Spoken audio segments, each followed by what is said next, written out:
안녕하세요. 왕년이 아저씨 주라벨입니다. 오늘 특별한 게스트를 모셔왔습니다. 북한 군인 네.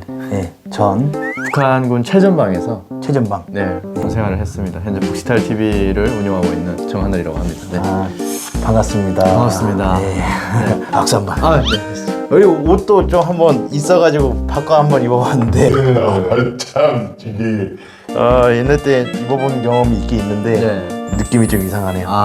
오히려 한국에서 북한을 더 잘 알 거예요. 많은 탈북민들도 와 있고, 그리고 인터넷 매체가 많이 발달되어 있기 때문에 북한이 어떻구나라는 것을 대략적으로 알 수 있는데, 북한에서는 인터넷도 없고, 그리고 한국에서 온 사람들도 많지 않기 때문에 많이 알 수가 없습니다. 네. 저는 근데 인터넷이 있다고 들었어요. 뭐 북한 내에서만 쓸 수 있는 이렇게 인터넷이 있다고 들었는데 그거는 맞는 얘기인가요? 네, 그건 맞는 얘기인데 아무래도 인트라넷이랑 인터넷은 다르기 때문에 인트라넷은 북한 국내망이에요. 누구나 다 사용할 수 있는 건 아니에요. 그것도 제한적으로 좀 일부분만 좀 쓸 수 있다고 보면 되는데 뭐 인터넷처럼 검색을 하면 다 나오고 그러지 않습니다. 사실 저도 이제 북한에 대해서 되게 궁금한 게 많고 관심이 좀 많아요.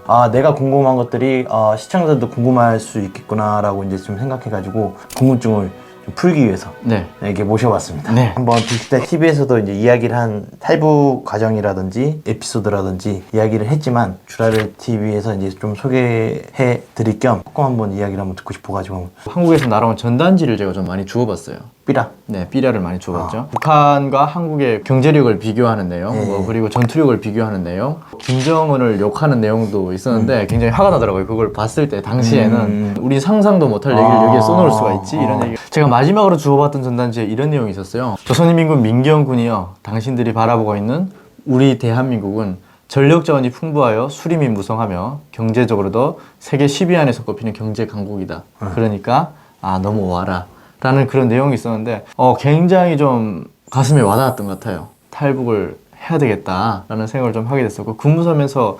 DMZ를 어떻게 건널지 그런 경로를 좀 머릿속으로 그리기 시작했고, 좀 때에 맞게 정말 하늘이 도와가지고 그때 태풍이 굉장히 많이 불었어요.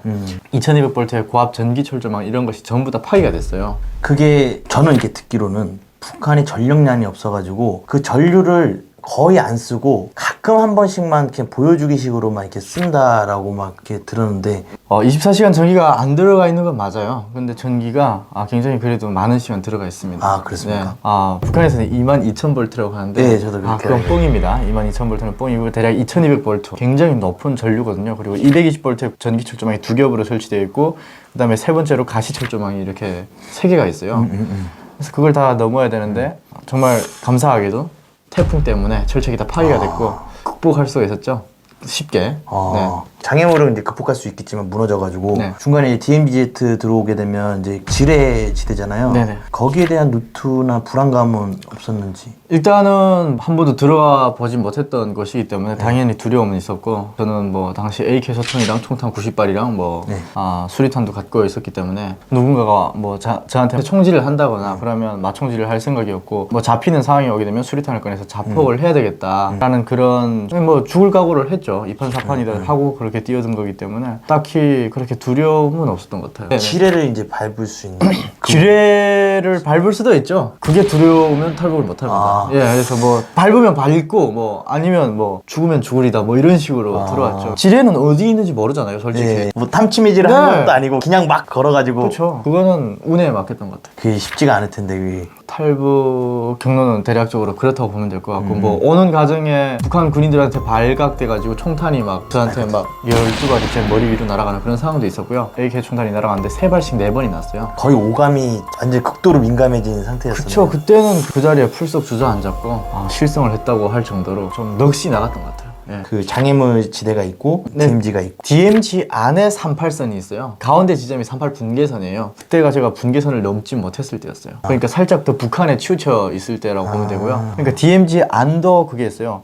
어디까지는 내려와도 되는데 그 이상 내려오면 경고 방송을 하고, 그 이상 더 내려오면 경고 사격도 할 수 있는 DMZ 하룻밤을 자게 됩니다. 그래서 잠이 오던가요? 잠은 안 왔고요, 솔직히. 좀 비몽사몽하면서 잤어요. 긴장도 하고 피곤도 하고. 그쵸. 새벽 2시, 3시 이때쯤 되니까 엄청난 피곤이 몰려오더라고요. 근데 몇 월 달이? 그때는 여름이었어요. 그때가 막 비가 많이 오고 그래가지고 군복이 다 젖었고 DMZ 안에 모기가 또 장난이 아니에요.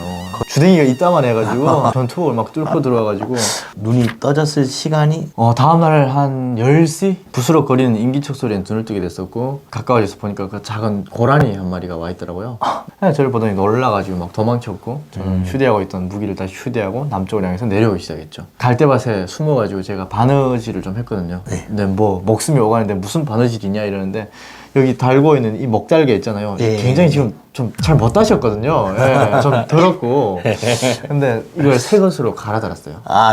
왜 그런 생각을 왜 하셨어요? 같은 군인으로서 이렇게 딱 만나는데 없어 보이지 않기 위한 뭔가 좀 자존심이었던 것 같아요. 좀 깔끔하게 하고 그 다음에 휴대하고 있던 수첩 이런 거 다 버려버리고. 수첩은 왜 갖고 있었죠? 그건 북한 군인 수첩이라고 해가지고 거기에 근무 매뉴얼이랑 뭐 다양한 그런 걸 다 적거든요. 근데 그거를 갖고 오셨으면 조금 갖고 왔어야 되는데 근데 물론 그걸 다 외워야 돼요. 그걸 다 외웠기 때문에 그게 머릿속에 다 남아있어가지고 다 말했죠. 네. 그리고 딱 내려오니까 우리 장병들이 발견하고 난리가 났었고 기관총 배치되고 무기가 저격수 배치되고 난리가 난 거예요. 그래서 흰 길을 막 흔들었죠. 투항사를 표시했고 두 손을 딱 들고 있었더니 그러니까 강이 좀 깊으니까 왼쪽으로 나가서 걸어서 내려왔어요.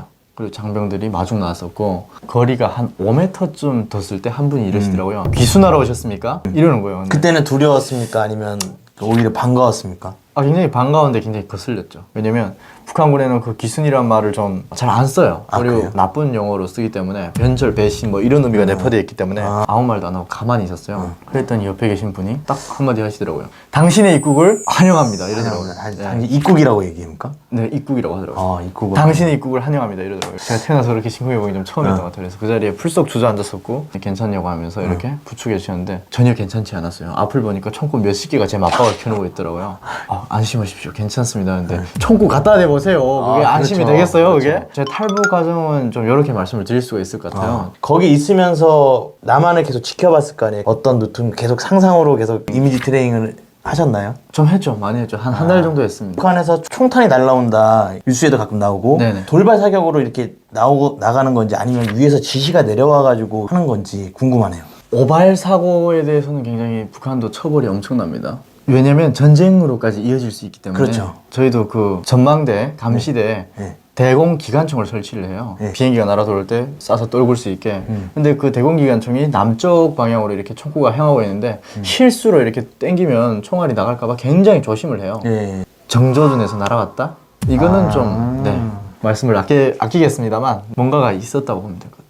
윗선에서는 그걸 알고 있겠네요. 그럼요.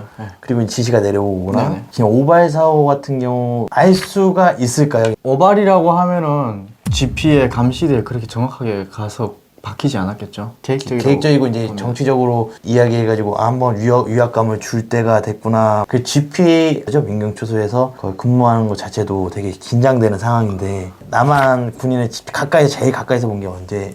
거리는 한 2km 정도? 1.8km 정도 되는 것 같아요. 공동경비구역 JSA라고 보신 적 있으세요? 네네. 그렇죠. 거기서 보면 지나가다가 이제 똥 싸다가도 만나고 네. 남한 군인이랑도 지나가다가도 이렇게 마주치고 그러는데 그런 경우는 없어요, 사실. 없어요? 네, 그런 경우는 거의 없다고 봅니다. 북한 용어가 이렇게 좀 틀려요. 네, 맞아요. 남새, 채소. 그거 한번 몇 가지 한번 좀 다른 거? 맛내기. 저도 모르겠네요. 북한에서 마이너스를 뭐라고 할까요? 사과잼을 북한에서 뭐라고 할까요? 사과 단절인. 그러면 네. 본인은 귤이라고 해요? 귤이라고 그래요.